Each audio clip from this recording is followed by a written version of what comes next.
Well, hello there. It's another day. I'm Jim Harrington. And I am Bill Knight. Well, the news is percolating like a pot of coffee. It's It is indeed. It is indeed. Hey, an interesting thing I'd like to start out with.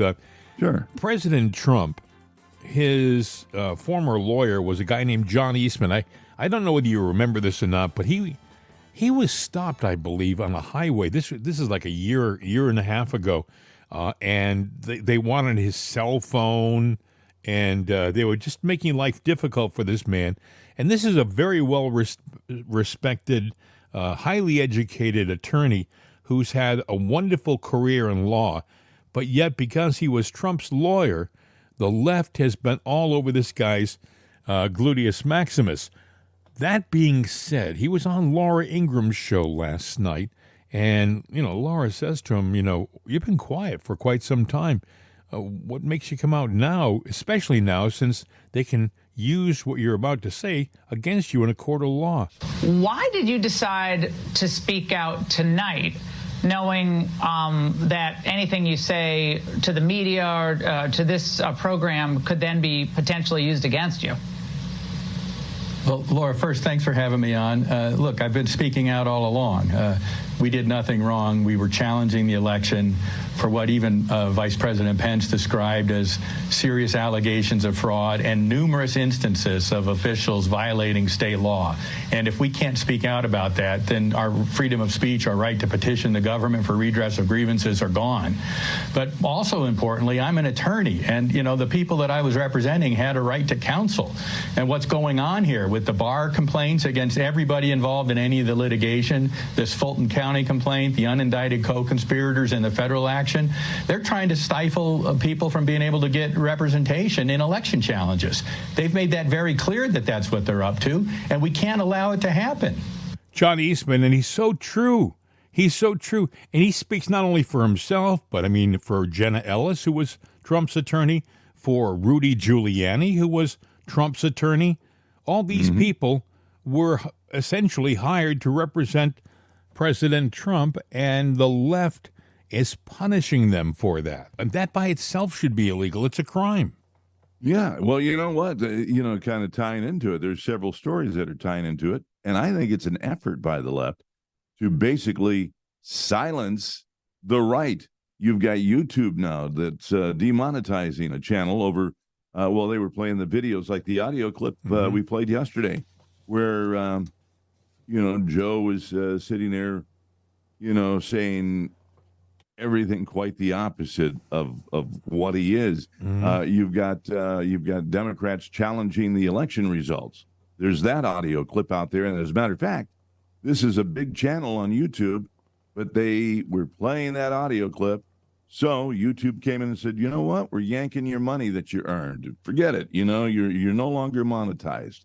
Can't make money doing that. One of the guys from the Proud Boys who did an interview with the Gateway Pundit, and basically all he did was sit there and go, well, you know what? My trial is something like you'd see out of communist China. Yeah. That phrase right there makes the people in the government go, you know what? We want to add more years to his sentence. We're sitting there saying that it wasn't a fair, trial.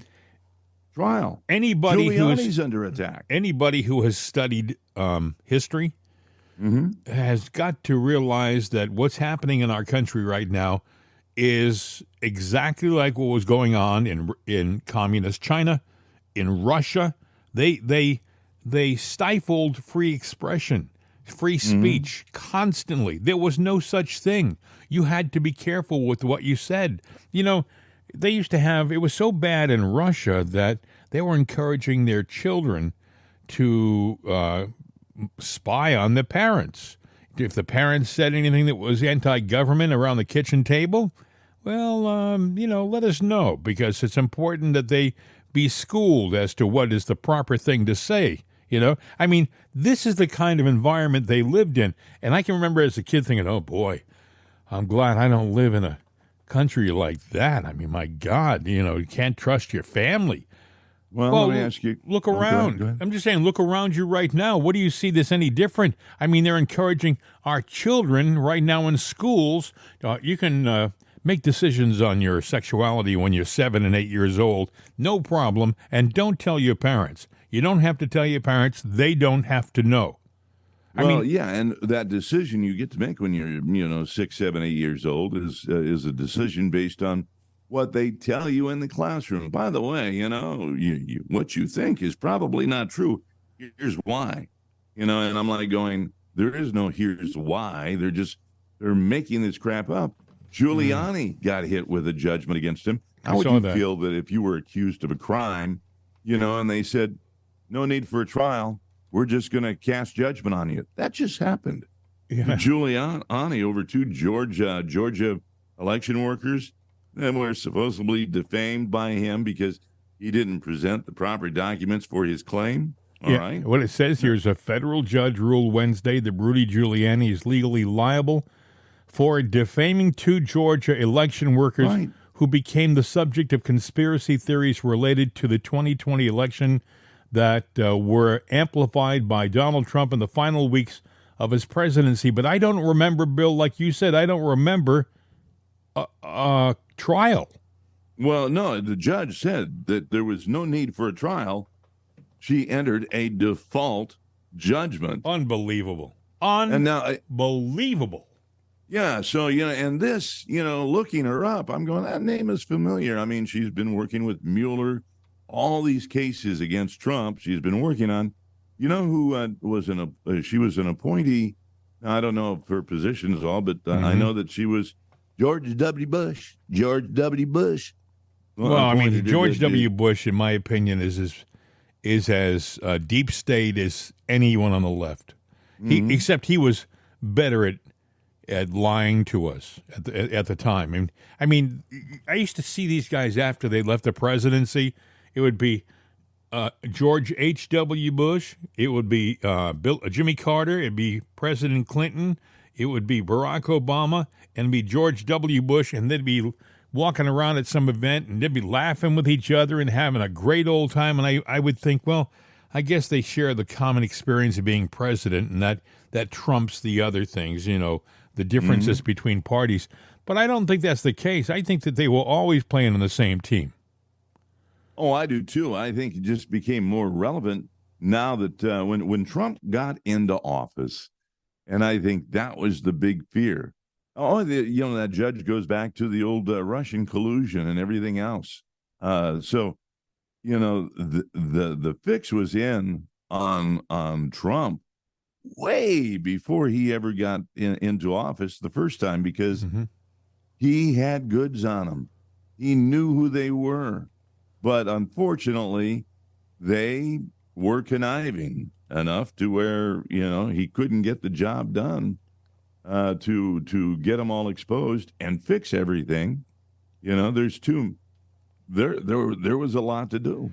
There's a new report claiming that former President Trump is considering not showing up in person for the Georgia arraignment next week. Trump has appeared in person at the last 3 arraignments, but apparently, CBS News claims he is considering waiving his appearance in Fulton County, which is scheduled for September 6th. Fulton County Superior Court allows defendants to appear virtually for arraignments or waive their right to appear altogether. Instead, a defendant's attorney would enter a not guilty plea in the writing. I don't blame him. I do not blame him. I wouldn't go if I didn't have to either. I'd say because no. The outcome's going to be the same no matter what. Yeah. Why embarrass him? Yeah, I mean, they got their picture. It's out there. Yeah, exactly. So, we know they're going after him. The only thing is the story about the 5,400 emails. Well, now there's a group that's suing to get those emails released. Now, these aren't the tape phone calls that are coming up, but they're worried about it. I understand there's some 200 emails. The government goes, no, you don't even get to see those. I mean, this guy, he spent more time sending emails than he did sending legitimate messages to his constituents. Yeah. But there's 200 of those 5,400, apparently, that they're going, no, you can't see those. Well, that tells you that there's a smoking gun laying there with all the information we need. So what is going on now?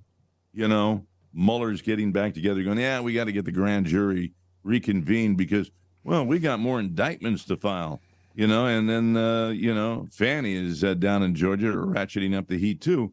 Yeah. Okay. So expect more. There are 91 charges against Trump. That is unheard of. I don't think Al Capone had that many charges. Again, though, what I found amazing is when I heard him on the Glen Beck interview a couple of days ago, Trump didn't sound fazed at all. It's like he had some inside information. I'm just saying he was. They said, "Can you run for president in prison?" And Trump said, "I'm not going to prison. I'm not going to prison." Sometimes you take the hurt so much you become immune to it. I mean, I would venture to say when Jesus got nailed to the cross, his hands nailed up there. Well, do you think he was in pain the whole time, or do you think at some point in time? They say he suffered for our sins, and I think he suffered, but I do think he was aware from the time he probably stepped foot on this earth of what his purpose was. And at some point in time, though, you don't feel. Look, I remember when I was in surgery one time, they said, okay, good news and bad news. What's the bad news? Well, that's the good news, that steel rod that's been shoved up your leg all the way up into your body is coming out. And I said, yeah, that's good news. So what's the bad news? Well, on a scale on a scale of 1 to 11, give it about a 17 because we can't give you any anesthesia for it. And he goes, so we'll start and we'll go real slow. And I'm going, dude, if that's the case, yank away. Just do it. Don't prolong the agony. I don't know whether you heard this or not, but 81-year-old Senate Minority Leader Mitch McConnell once again froze up. He froze up in a public setting. I mean, this guy, if he were a computer, you would say they got to update that software. There's something wrong here. What are my thoughts about what? Running for re-election in 2026. That's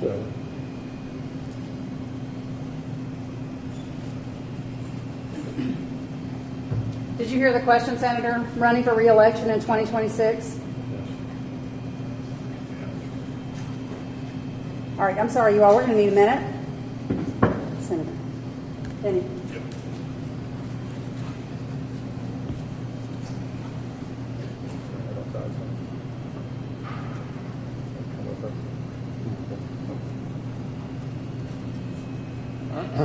Okay.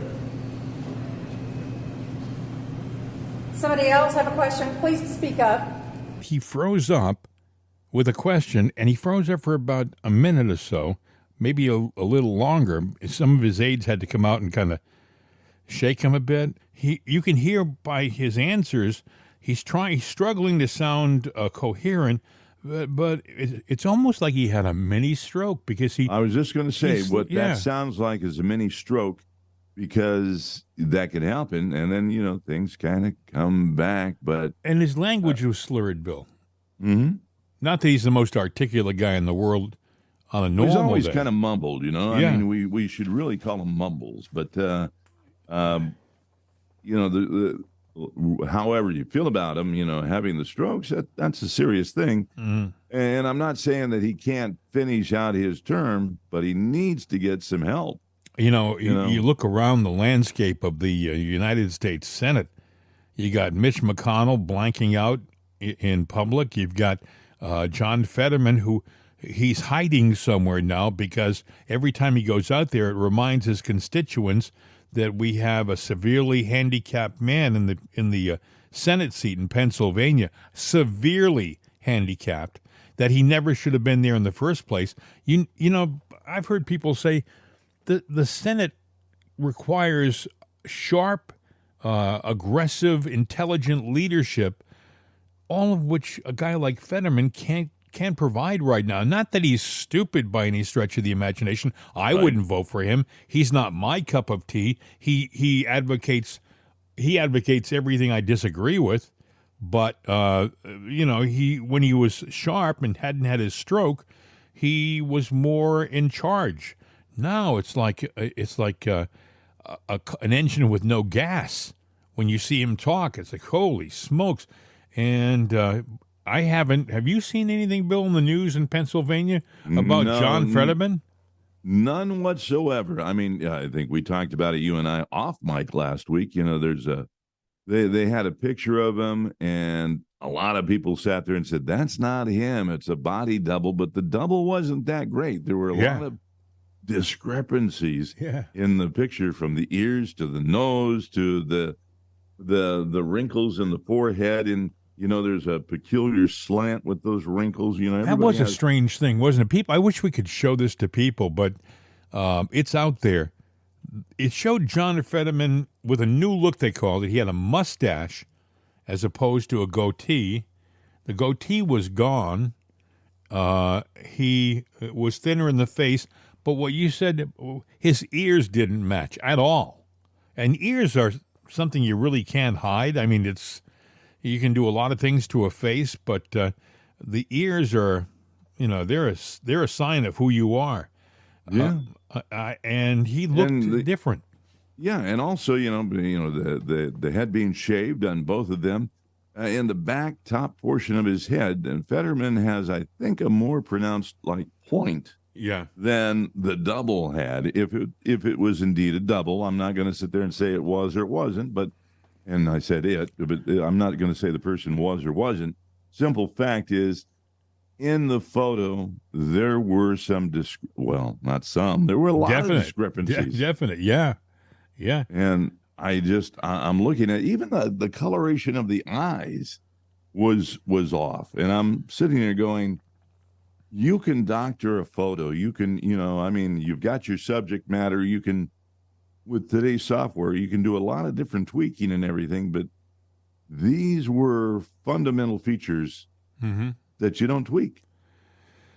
Well, there's people out there going, oh, come on, doubles. Come on. You wouldn't have doubles in government. I think there are doubles. I think there are doubles all throughout government.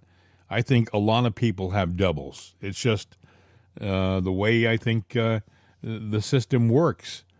Mm-hmm. I mean, if we were allowed to peek behind the screen, behind the curtain, I think we'd be amazed at how many people have got doubles. I mean, in the course of history, for example, I can tell you that guys like Hitler had doubles. Mussolini had doubles.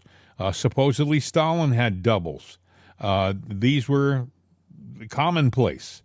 I would not be surprised if President Trump may have had a double.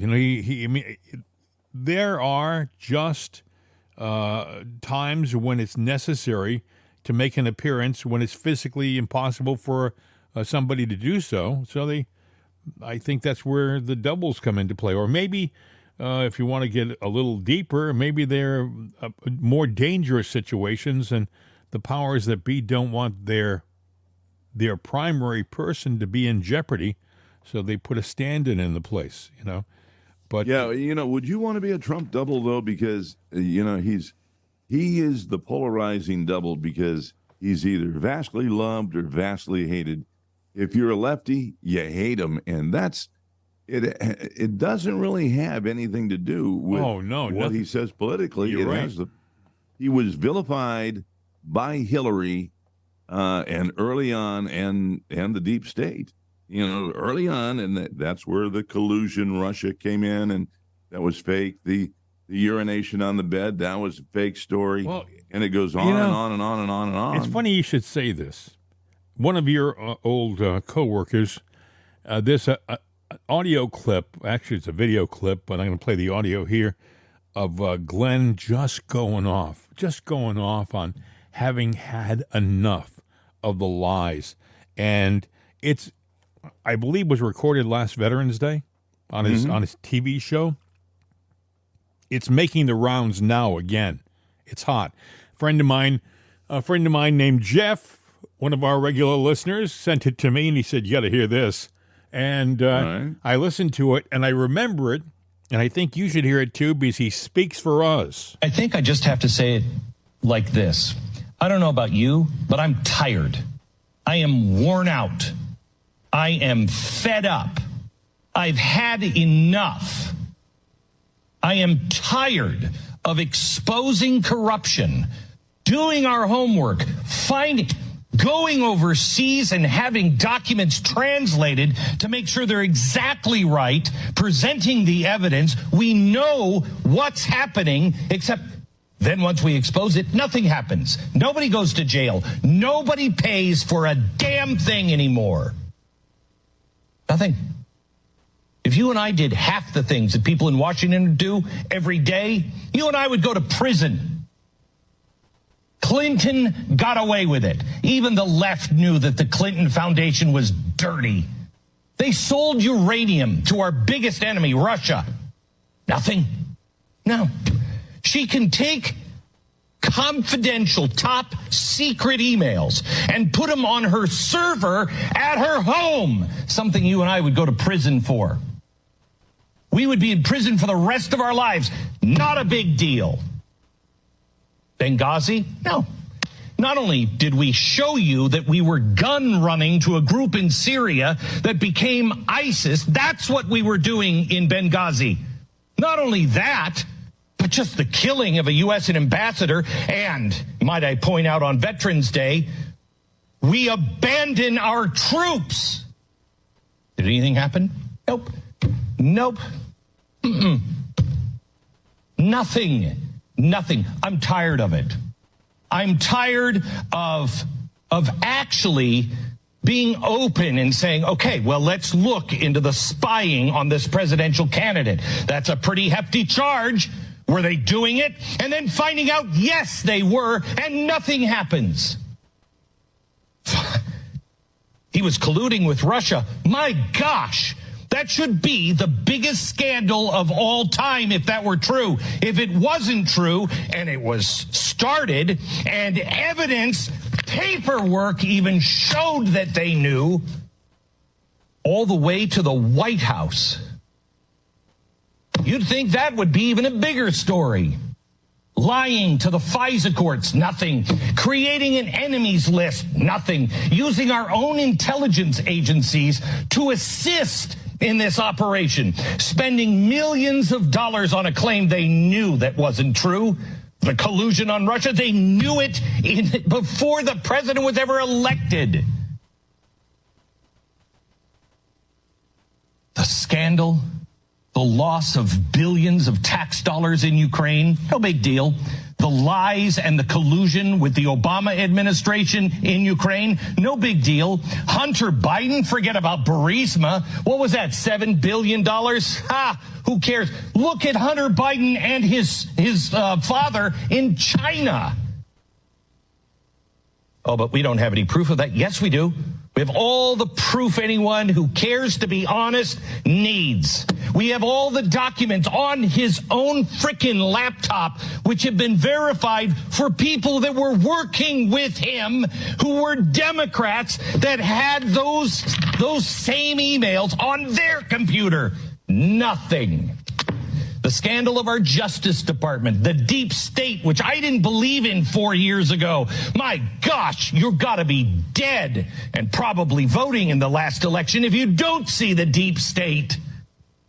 The corruption of our media telling us to deny our own eyes. There's a car on fire, and they're like, oh, nothing's happening here. It's totally peaceful. There's a car on fire behind you, but we're not supposed to notice that.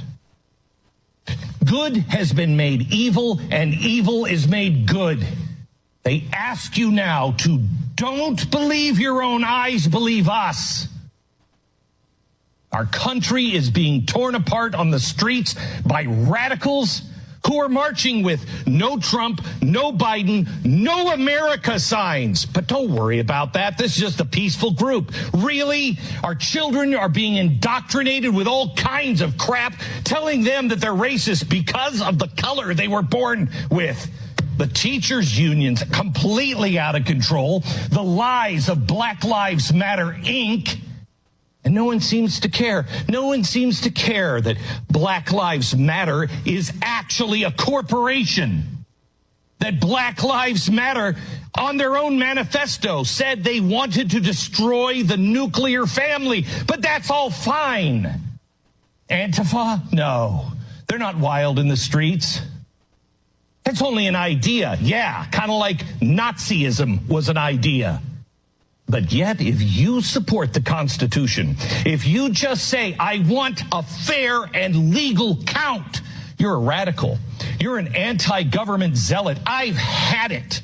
I've had enough. I almost didn't make the show last week because this is what I wanted to say to you. Except it would have been followed with, so see you later. Glen Beck, and that was about a year ago when he did that. And I was thinking as he was saying that, how many things we could add to that list of obvious. Oh, it's grown. Oh, we had the Nord Stream pipeline explosion. We know who did that. We know who was instrumental with that.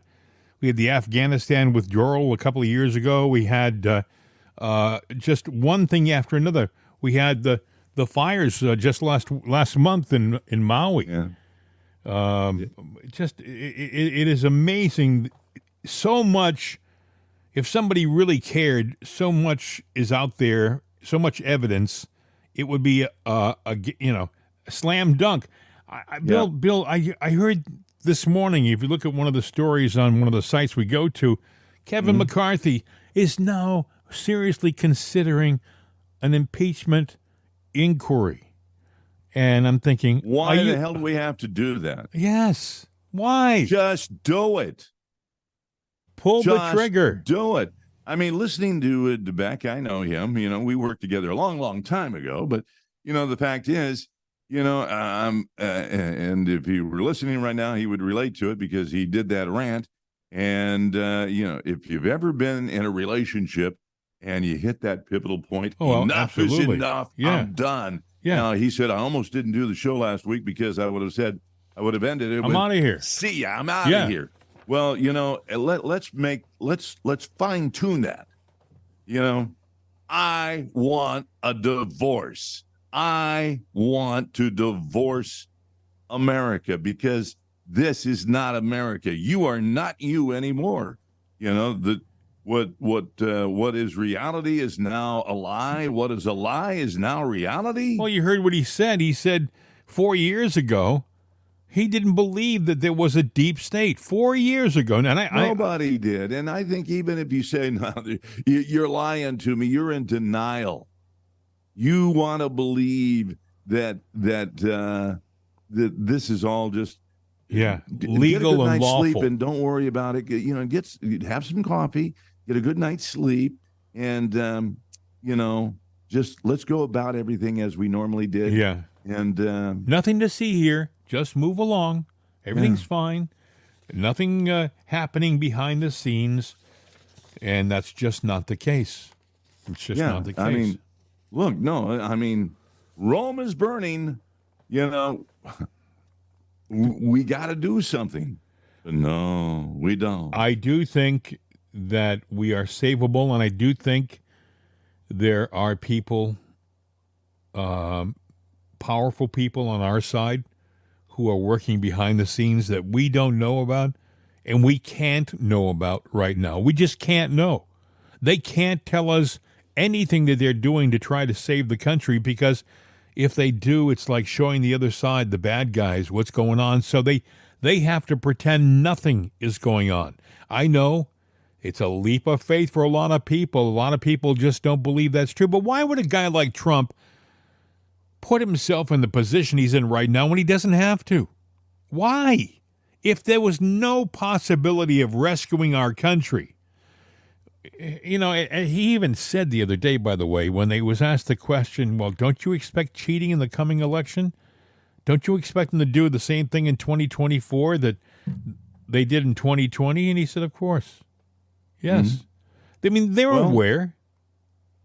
When you sit there and go, there's got to be something that he's focusing on in the background. The good guys are coming. If sooner or later people are going to wake up and the evidence is going to come out. That could be true.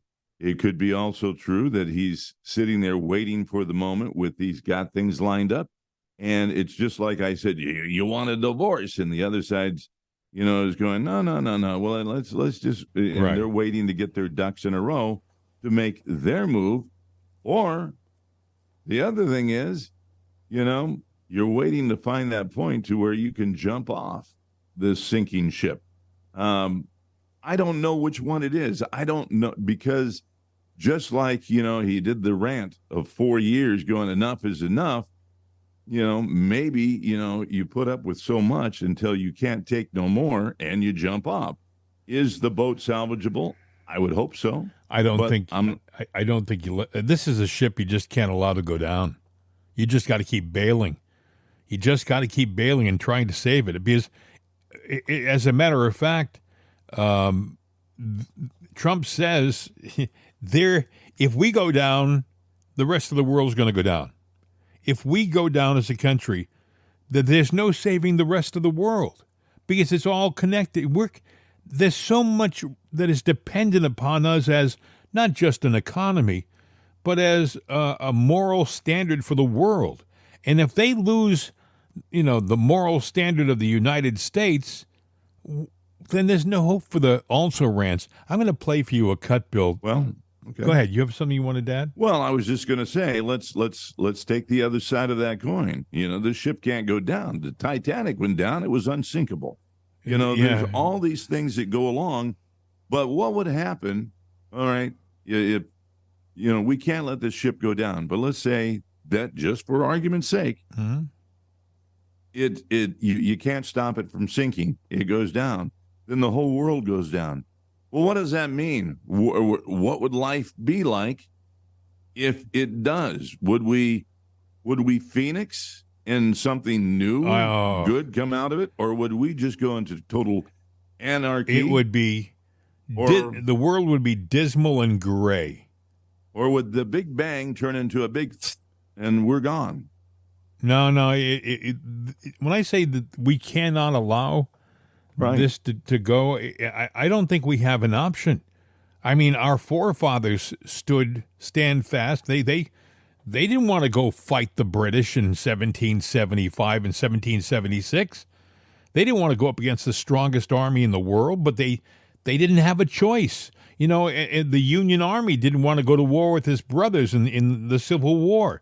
We didn't want to go to Europe in World War I and defend the world against the aggression of the fascists. We didn't want any of those things, but we had to. And we're in a situation right now where we have got to have a backbone like our forefathers had. Now, I'm not saying we're going to go to war, but we have got to stand fast on our principles and what we believe in and the fundamentals of this country. I want to play for you a cut, Bill. Tucker Carlson did another great interview. It's posted now with the Hungarian Prime Minister. The guy's name is Viktor Orban. They call him the Trump of Hungary. The left cannot stand him in Hungary because he's a law and order guy. He's a Hungary first guy. He's a very smart guy. He's also a friend of President Trump. And he even says in the interview, when asked a question, how do we save the situation? He says, you bring back Trump. Listen. I have to ask you about Nord Stream. So it seems very obvious that the Biden administration blew up Nord Stream, either directly or through proxies. I've never heard anyone dispute that, really. How is Western Europe, and Germany in particular, the biggest NATO member in Europe, not saying anything about this? It seemed, that just crushed the German economy. Why don't they say a word about it? So when it has happened, we commented it as a terrorist attack. Yes. It was rejected in Germany and in the West. It was not a terrorist attack. It was something, So that's a kind of evidence of lack of sovereignty. But it's the job of the Germans. I would not like to criticize them. What we Hungarians did immediately, we made clear that there is another pipeline, not just Nordic Stream, but there is a Southern Stream coming gas from Russia through the Southern Corridor. Turkey, Bulgaria, Serbia, Hungary. And together with the Serbian Prime Minister, President, we did very clear that if anybody would like to do the same thing with the southern corridor as it was done with the northern one, we consider it as a reason for war or terrorist attack, and we will immediately react. So don't do that. Probably you can do it with the Germans, but you can't do that with this region. That was very much clear. Do you think people understand that? I think so. You were not speaking to the Russians when you said that. On that subject. Yes. It's a Hungarian issue. It's not a Russian issue. Right. But when you said to the world, don't commit an act of terror against this pipeline, you weren't speaking. It was not addressed to Moscow, no. No, it was not. Right. So if you were in charge of NATO, if you were, say, Joe Biden, what would your next move be in the war in Ukraine? What would you do? Peace, immediately. Call back Trump. That's the only way out. Call back Trump. Call back Trump. Because, you can criticize him for many reasons. I understand all the discussion, but, the best foreign policy of the recent several decades belonged to him. He did not initiate any new war. Yes.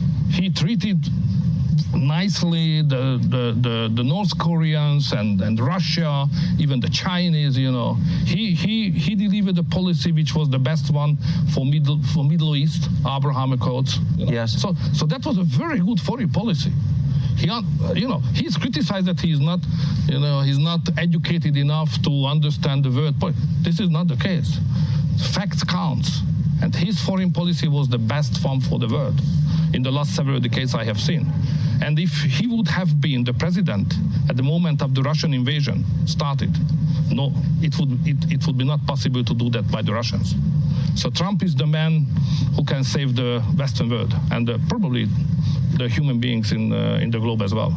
That's my personal conviction. Can I ask you, just to skip around for 1 second, about the Russian invasion of Ukraine? Days before that invasion at the Munich Security Conference, the Vice President of the United States, Kamala Harris, said to Zelensky at a press briefing, we would like Ukraine to join NATO. Now, Ukraine joining NATO obviously cannot, is a... It's a long story. When the idea of membership of Ukraine, NATO, was raised, it was in the summit of NATO Bucharest, 2007 or 8. Russia was not strong enough to stop it.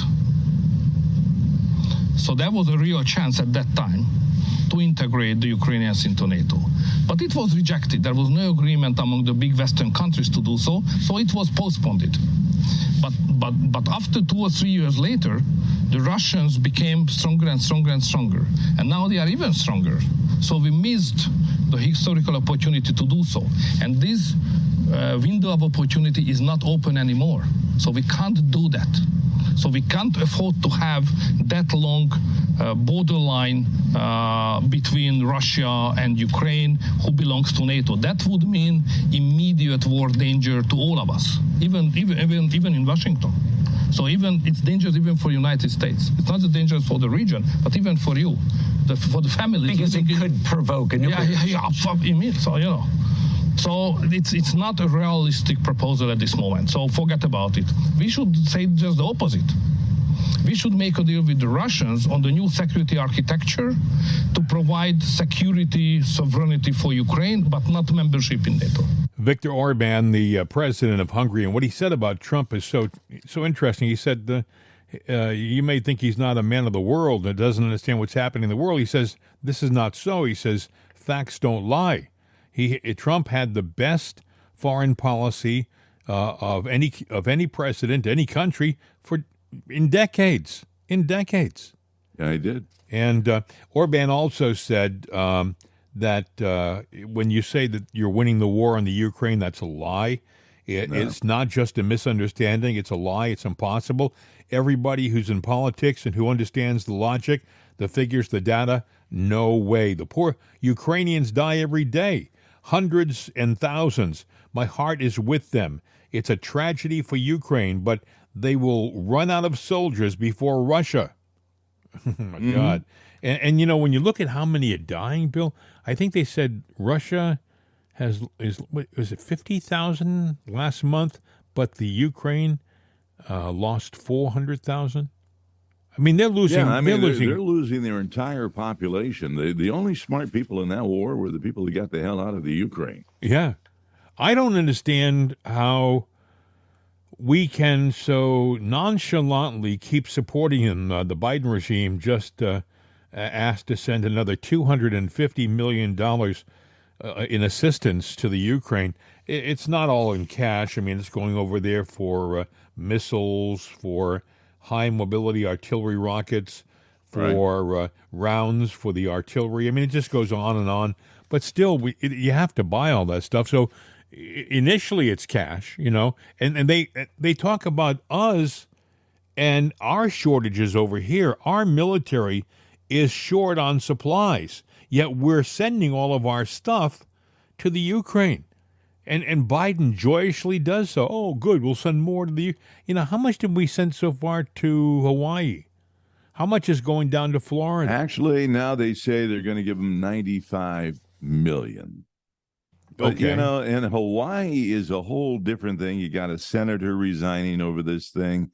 You've got the people that are saying these fires were set. They were set because they wanted to soften the people, cheapen the land. That's so true. The big money could come in and buy it all up. And there is something going on with the land, but I don't think it's all about the oligarchs of the world going, oh, yeah, let's go in there and soften these people up. We'll use these sophisticated things and make it look like space aliens or whatever, and make them sound crazy when they talk.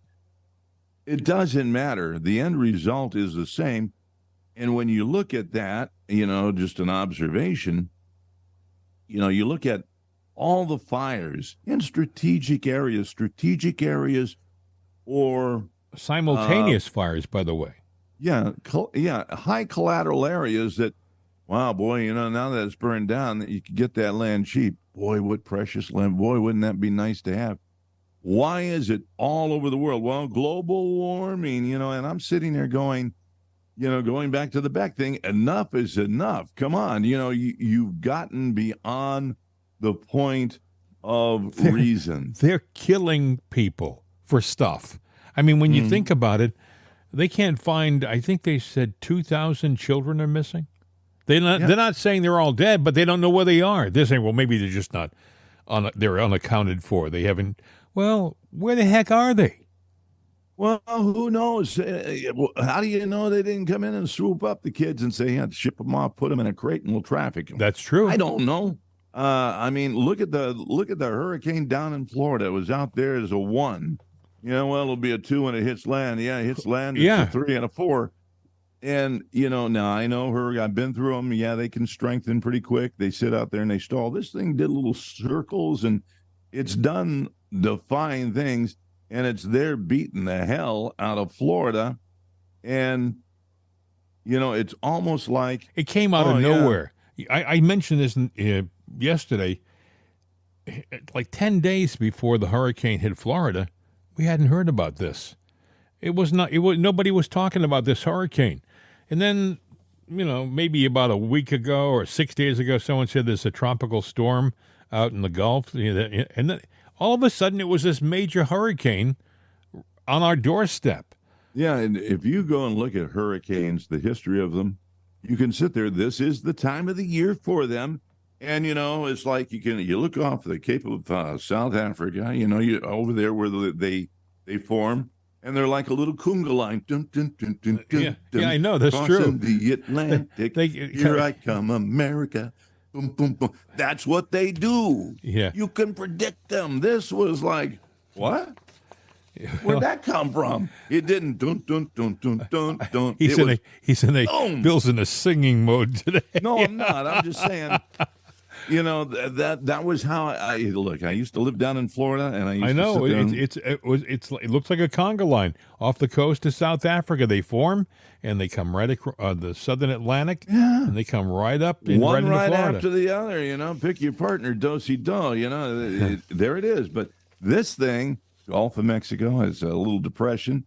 Yeah, it might whip into a 1, which a 1 is not a good thing, but it's not a devastating thing. This Well, you know, the other thing is wiping this stuff out. There's a video going around right now on the internet. It shows, and it says, "Comtrails fade out, chemtrails stop," and it shows what looks like a jet, a military jet, about 40,000, 45,000 feet in the sky, maybe, and it's got a vapor trail behind it. And it goes along, and you see it's spreading this vapor trail, and then it's like the guy hit a switch in the cockpit. It stops immediately. There's no fading out of the smoke behind the plane, and you gotta wonder, if you watched Comtrails, that they're vapor caused by the engines. You're flying along, and it's so cold up there, and your engine is so hot. It causes those vapor trails. And they apparently, when the plane changes altitude and stuff like that, they dissipate gradually. But a chemtrail, if you were spraying something that was heavier, it'll stay up there and you'll see it. And when the guy shuts it off, the vapor trail stops. And that's what you see in this video.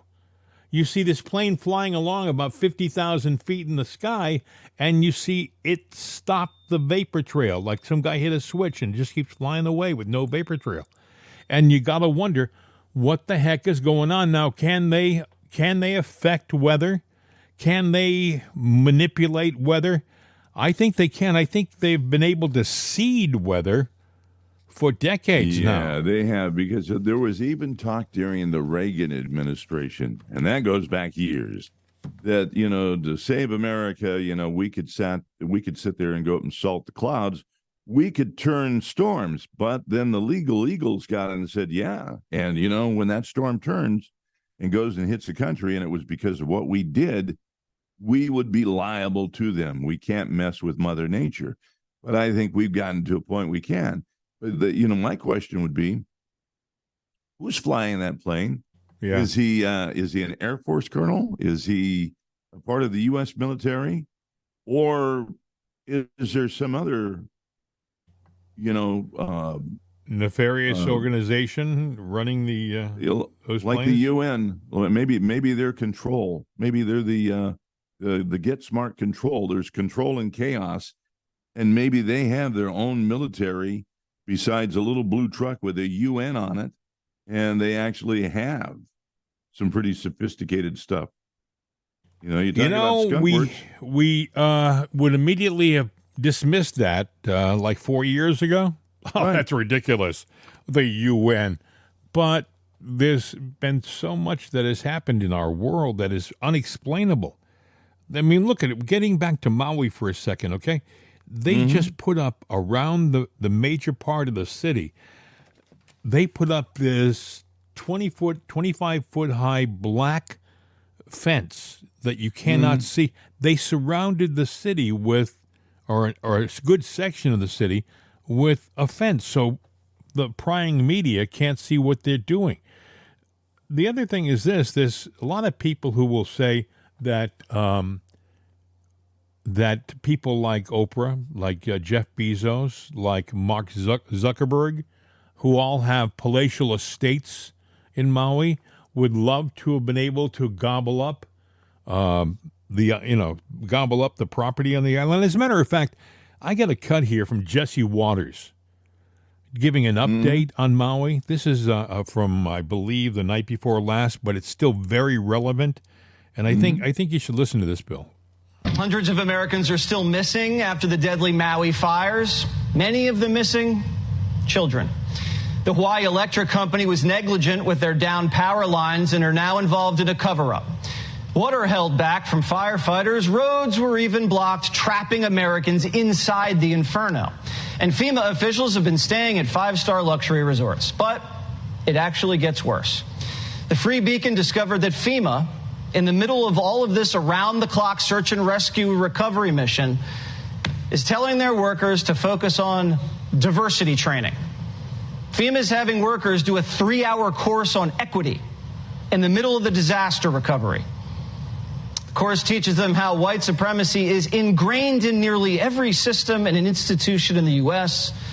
It tells its employees that the U.S. is rooted in extreme, extraordinary violence, and says that employees must acknowledge that the systemic racism and oppression exist.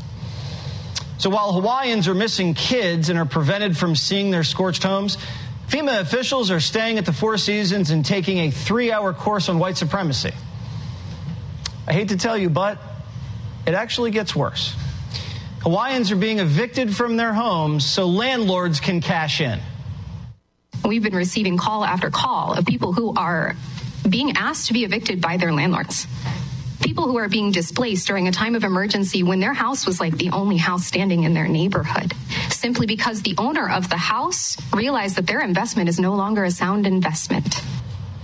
Why are people getting evicted if their homes didn't burn? Well, this is interesting. Less than a month before the fire, the Democrat governor of Hawaii, Josh Green, signed an emergency proclamation concerning Hawaiian real estate. To my knowledge, this was the first emergency proclamation in the country that didn't have a preceding incident. This was just, from my knowledge, was just to streamline development on Maui, and it is allocated all decision-making power to one person, the housing officer of the governor, Nani Medeiros, who's unelected, who can trump every single thing that you do. They're meeting with developers, private landowners, and not a lot of community. Maui residents say this is highly suspicious. The emergency housing proclamation was declared weeks before the actual emergency created a housing emergency. This emergency proclamation has been described as a gift to developers. The residents are apoplectic because of all the emergency powers. They go to a housing czar, and residents get no say. Now the residents think developers, government officials, and all those billionaires have bought up land in Hawaii. Like Zuckerberg, Oprah, Bezos are going to take advantage of the devastation. We busted our and this is what we get. Nobody called us. Our phones didn't work from 5 in the morning. The fire was not 10 o'clock when I went to work. The fire was still there. There was no water. Tell me if that's coincidence. No water, no warning. And everybody talking about the satellite city before the fire. Lahaina going to be the first satellite city. Well, hey, Jeff Bezos, you got what you wanted. Oprah, you got what you wanted. And the guy who owns the nut, you got what you wanted. That's all over. Many of the Maui residents are worried that their town is going to be turned into a smart city, a tech hub where wealthy people work remotely, massive data is collected, and middle-class people are priced out. Primetime has no idea what's going on. The governor of Hawaii calls this all a conspiracy theory. But when all of these tragedies and mishaps converge, it leaves vulnerable people searching anywhere for answers. Representative Diamond Garcia is a member of the Hawaii House of Representatives. All right, Diamond, tell us what people are thinking here. Well, the fact is people are confused. It's been 3 weeks, Jesse, and there's not been any clear answers. I mean, these people lost everything, their homes, their families, their loved ones, their children, and they're crying for answers. They need answers. And unfortunately, the response from the federal, state, and county governments has been pretty quiet. When asked what the death count was for children, the answer was, I don't know. When asking FEMA and calling FEMA for more resources, they get the voicemail. So people are frustrated here in Hawaii, and it's really sad to see this kind of federal response. So if you have real estate, probably the most expensive in the entire country, and there's a lot of poor people in Maui, there just are, and then a fire comes through and just rips it to shreds, and developers are licking their chops. Is this why people are so concerned, especially when the fire water wasn't ready, or wasn't given to the firefighters, and all of these things keep adding up? Absolutely. The fact is, just days after the fire burned down the entire town of Lahaina, realtors and developers were calling residents who lost their homes and offering to buy their properties. So people immediately caught on to what was going on. And it looks like right when this happened, the developers came down like vultures and tried to take their property. Oh, it's unbelievable. Unbelievable. This guy Green, who runs this island, I hope he does the right thing because we're going to hold him to account. And I mark my words, we're going to hold this guy to account. Diamond, thanks as always. Tell everybody in Maui we send our love. You know what I find amazing is that the investors were able to get the phone numbers, that were able to actually contact the people who had lost everything. How did they reach these people? But they did. They must have sent people to the island too, I would imagine, to make offers on the properties. Actually, there's a listing of I would imagine that they would have gone to maybe the local tax assessor. Yeah, but if the house is gone, but everybody's got cell phones now, and those are recorded data. So somewhere there's a record of it. Well, they must have been persistent, but people caught on right away. They realized that it was. These were vultures. These were people who were just trying to get the property for a song while people were destitute, had lost everything. And what's amazing, like every other story in the 21st century, it's the hottest thing since, whatever. It's the strongest story in the world until the next day. And then the next day, something else comes along and supplants don't worry. The government's got something to do with this. You know they do. So there's going to be something else to take our eyes off of Maui. Well, we've got Florida to take our eyes off of Maui because that's in the mainland now, and so we got a pop-up incident, a pop-up hurricane. Look at next week. Next week, something else will come along. It'll take the place of those storms.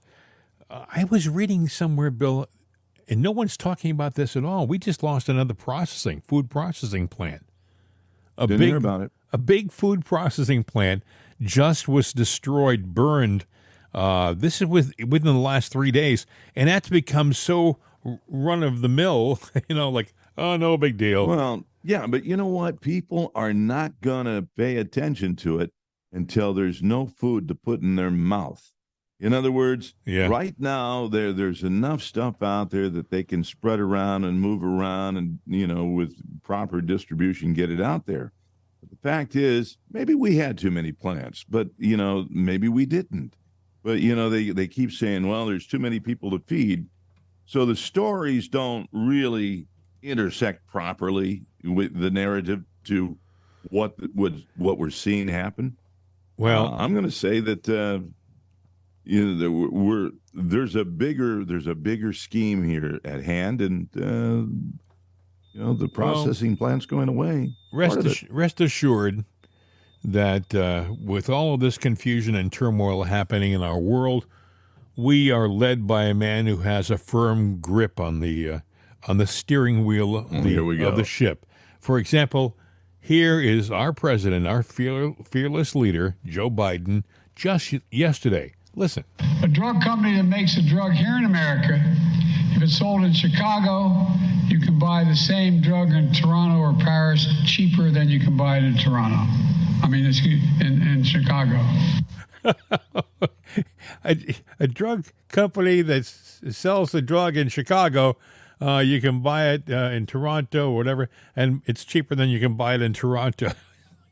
Yeah, well, maybe he needs to take his medication because apparently he didn't go and refill the prescription of I got a brain. I don't know, man.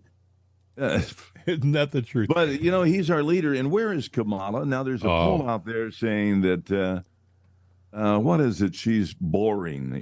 She's one of the most boring people, and that may hurt her. I think her being, hidden, out of Joe's sight, got problems. Out of sight, out of mind, right? Yeah, but Joe's got problems. But I think even to a degree he's being played. The simple fact is, those emails that comes out, and he's done something far worse than they've ever accused Trump of. But would he be held accountable if he's guilty of treason? Is he going to be yanked out of office and held up on trial and thrown in jail or put to death like it would dictate? Or are they going to say, just serve out your term, but you can't run again? or what? Well, but then these and other yank 'em out. questions will be answered tomorrow. Tomorrow, because we have run out of time again because the clock on the wall says so, and that's the ultimate source. Let me ask you a question. Does your clock talk to you? All the time. That's right. It goes cuckoo, actually, if you must know. If you want to reach us, our phone number is 833-538-7868, 833-538-7868. Mail at itsanotherday.com. Mail at itsanotherday.com. Please send us some email. Let us know. You know what? You got a question. You got a comment. Mm-hmm. A lot of people like to, throw their comments out there on where they shouldn't, like on Facebook. Don't do the comments there. And don't just read the little description of what the podcast is and then think that because it's liberals that do that, I know. Yeah. I got an answer for that. No, you don't have an answer because you don't know what we said. Yes. It's because you're doing what you normally do. That's right. You got your thumb where the sun don't shine, and you're pontificating on something you have no knowledge about. If you want to comment on the show, listen to the show. You want to comment, the email is there for you. The phone number is there for you. Make yourself sound like an idiot. We'll be sure to air you. When I was a kid, there used to be you could buy these little books. If you didn't want to read the book entirely, you could go to the store and buy these. They essentially were Cliff Notes. They were cheat sheets, and you could get an idea of what the book was about. That's the liberal of today. The liberal of today, their whole existence is Cliff Notes.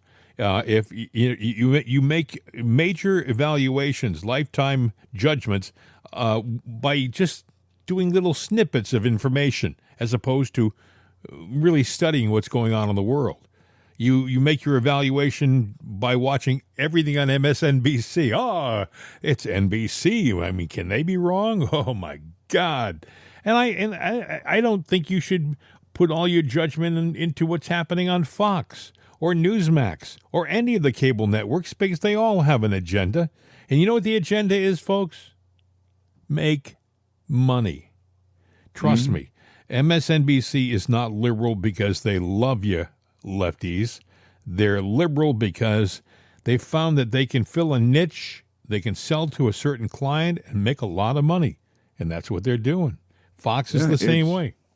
It's all about the money, and that's all there is. So all these disasters, that's gonna cost a lot to. They're not worried about what it's going to cost to fix it. Although I would think federal dollars are going to go in there and fix it for the, the big time profiters that are going in there scarfing up. This is a scam. It's a ripoff. I leave you with this: East Palestine, Ohio. When was that? 3 months? 4 months ago? 4 months ago? About 4 months ago. Yeah. It's ancient history. Do you know how much they've done to clean up East Palestine, Ohio? Not a damn thing. That's exactly right. Not a damn thing. If you go out to the same stream that had the chemical sheen on it from all of that poison that had been dumped into the fresh water, it's still there. It's still there. Yeah. Anyway, hey, we could do that for another show, my friend. But yeah, we could. Now, this will be interesting. You are in a remote location where there are other people, and I'll be interested in hearing how you do our signature ending to the program. Usually you do it with a lot of power and yes, but this is different. Yeah. There are people just a wall away from you who are probably vacationing. So it's all yours, Bill. Well, I will give you this cliff note. Yes. I am in a brand new building and room. Yes. And so I'm basically one of the inaugural people here. Yes. So I will be respectful to the air in the walls because there's nobody next door or around me. Hasta la vista, baby. We're out of here.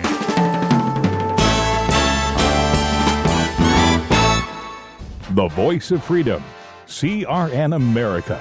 A terrorist sleeper cell has plans to detonate a suitcase nuclear device while the president and the Israeli prime minister are making an appearance at the convention center in Pittsburgh. Can a retired New York City cop stop it from happening? If the cop is Jack Kane, then it's got a good chance. Strike at the Giant, a Jack Kane mystery by Jim Harrington, is a page-turner that will keep you riveted from cover to cover. Strike at the Giant, a Jack Kane mystery from Dover and Blackstone Media, LLC, is available at Amazon.com, BarnesandNoble.com, and many other great online book sites. Or visit itsanotherday.com and click on our link at the top of the page. When it comes to mysteries and a great read, Strike at the Giant is all you need. The Voice of Freedom, CRN America. These days, when you want an answer about just about anything, you ask Alexa. You ask her about the weather. You ask her who won your favorite sporting event. You ask her to find a fact that you can't find anywhere. Well, we did that too. We asked her how many people have downloaded itsanotherday.com. And this is what she said. From acceleration.com, it has been downloaded as much as 260,433,467 times. I know. Seems like a lot. Seems like a lot to us too. But it's Alexa. Thanks for making us a part of your day. And tell your friends about itsanotherday.com. We could use an extra listener. I mean, what do you do when you only have 260 million?